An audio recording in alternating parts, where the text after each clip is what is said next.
सैर कराते हुए भौमासुर के प्रांगण में पहुंचते हैं। कौन है ये भौमासुर? जिसने 16,100 कन्याओं को अपने किले में बंद कर रखा है।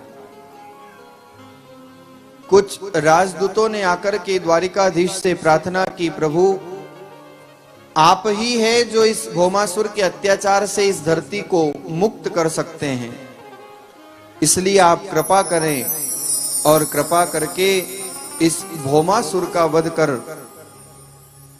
16,100 कन्याओं को मुक्त करें। भगवान सत्यभामा को लेकर के आज जब भौमासुर पर आक्रमण करते हैं, क्यों भगवान ले गए सत्यभामा को? क्योंकि भगवान जानते थे कि ये भूमि पुत्री है और भौमासुर को वरदान प्राप्त था कि जब तक भूमि नहीं कहे तब तक भौमासुर का कोई बाल भी बांका नहीं कर सकता था।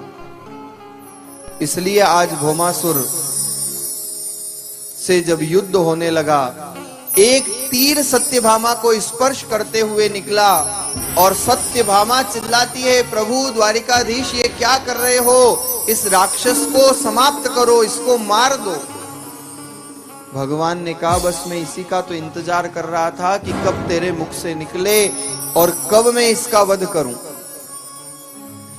सुखदेव जी महाराज वर्णन करते हैं कि भगवान भौमासुर से वध करते हैं और आपने भौमासुर के समक्ष जाकर के एक मुष्टिका का प्रहार किया।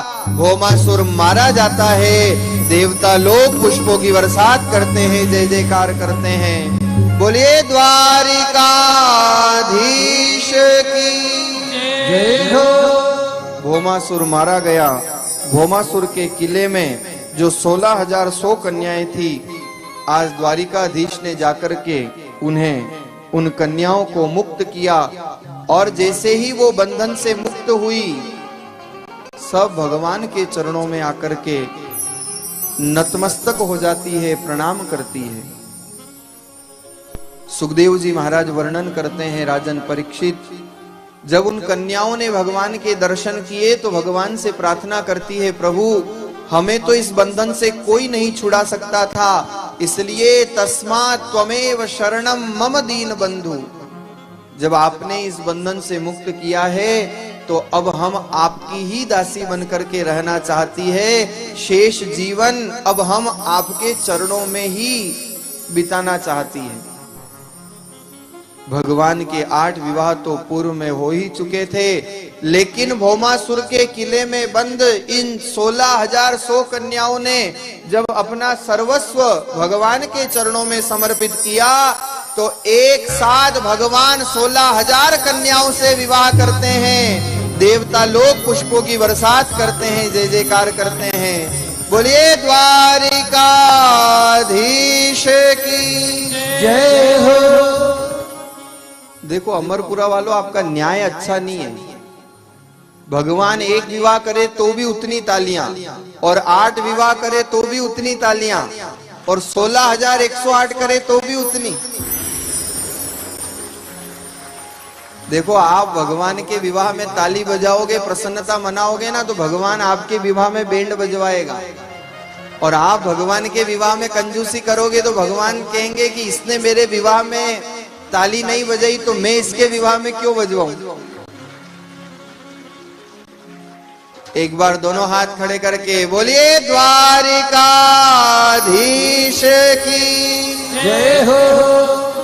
भगवान के 16,108 विवाह सानंद संपन्न होते हैं और महाराज फिर तो भगवान बड़े ठाट बाट के साथ गृहस्थाश्रम में प्रवेश करते हैं। अब सोचो कितना लंबा चौड़ा भगवान का परिवार है। 16,108 विवाह हुए और जितनी भी अर्धांगिनियां हैं उन सब से एक एक कन्या, तो 16,108 कन्याएं और 10-10 बेटे, 1,61,080 पुत्र। अब कितना लंबा चौड़ा भगवान का कुटुंब होगा, कितना लंबा चौड़ा परिवार भगवान का है। लोग कहते हैं महाराज मैं तो एक में ही घबरावान, भगवान कशान झेलता वही। अच्छा आपका हंस रहा, मैं अट्टे की बात थोड़ी कह रही हूँ। अट्टे